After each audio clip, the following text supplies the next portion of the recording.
So hello everyone, my name is Shreya Pandey and I'm your business studies educator, and today we will talk about the second form of business organization, that is Hindu Undivided Family. Hindu Undivided Family एक family business है जो किसी company act में registered नहीं है, ठीक है। ये हिंदू सक्सेशन एक्ट के तहत आता है। इसमें क्या होता है, ये जो बिज़नेस है, इस बिज़नेस को करने के लिए दो कंडीशंस फुलफिल होनी चाहिए।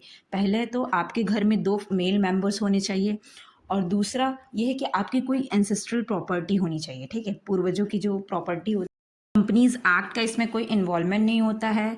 जो मेन हेड होता है फैमिली का, उसे कर्ता बोलते हैं, वही बिजनेस को सब कुछ देखता है।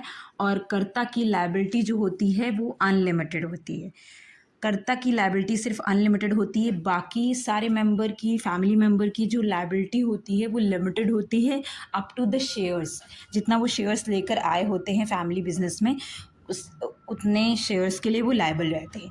उनके अलावा जो हिंदू फैमिली बिजनेस है उसको को पार्टनर्स भी कहते हैं, ठीक है।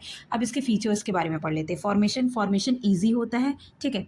हिंदू अनडिवाइडेड फैमिली का फॉर्मेशन ईजी होता है, मतलब सिर्फ दो मेंबर चाहिए होते हैं फैमिली में, और एंसेस्ट्रल प्रॉपर्टी चाहिए होती है। और हाँ, आपको मेंबरशिप कोई उसके लिए कोई एग्रीमेंट करने की ज़रूरत नहीं है। जब आपका जन्म होता है हिंदू अनडिवाइडेड फैमिली में, आप बाय बर्थ उसके मेंबर बन जाते हो फैमिली के, ठीक है, प्रॉपर्टी के। Second one is liability. जो लायबिलिटी होती है, अभी आपको बताया, जो मेन हेड होता है वो कर्ता होता है, और उसकी लायबिलिटी अनलिमिटेड होती है। बट जो बाकी सारे फैमिली मेंबर्स हैं उनकी लायबिलिटी लिमिटेड होती है।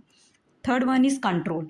जो बिजनेस को कंट्रोल करता है जो सबसे हेड होता है फैमिली का। जैसे फॉर एग्जांपल, अगर आपके घर में आपके फादर हैं, आपके बड़े पापा हैं, एंड चाचा हैं आपके, एंड आपके दादाजी के बाद आपके बड़े पापा बड़े हो गए, ठीक है। तो वो family, Hindu undivided family business के कर्ता होंगे। कर्ता जो होता है वो हेड ऑफ द फैमिली होता है, और बिजनेस के सारे डिसीजन वही लेता है, और पूरा कंट्रोल उसी के ऊपर होता है। अगर कोई भी कॉन्ट्रैक्ट में कोई चेंजेस करने हो तो वो ही कर सकता है, वो सारे इंपॉर्टेंट डिसीजंस लेता है। बाकी सारे लोग जो होते हैं, उनको कोई राइट नहीं होता है बिजनेस में डिसीजन लेने के लिए। सिर्फ जो मेल हेड है फैमिली का, कर्ता जो है, वही सारे डिसीजन लेता है। Fourth one is minor member. जो जॉइंट हिंदू फैमिली बिजनेस में है, जो जब बच्चा वहाँ पैदा होता है जॉइंट हिंदू फैमिली बिजनेस में, तो वो मेंबर हो जाता है। तो जैसे जनरली बाहर के बहुत से ऐसे बिजनेसेस हैं जिनमें माइनर्स को आप इंक्लूड नहीं करते बिजनेस में, ठीक है। Butt joint Hindu undivided family में ऐसा नहीं होता है।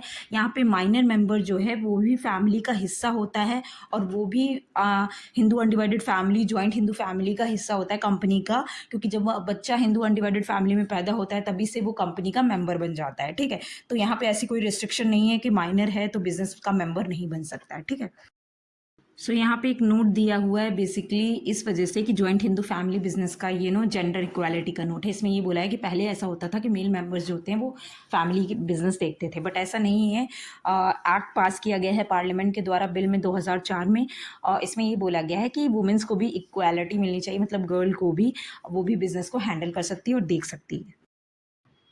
So that is all about the joint Hindu family business. In next video we will discuss about the partnership features, married, demarried. So thank you for watching this video. Stay tuned for the next video, and kindly like and subscribe my channel so that you can see the videos on a constant basis.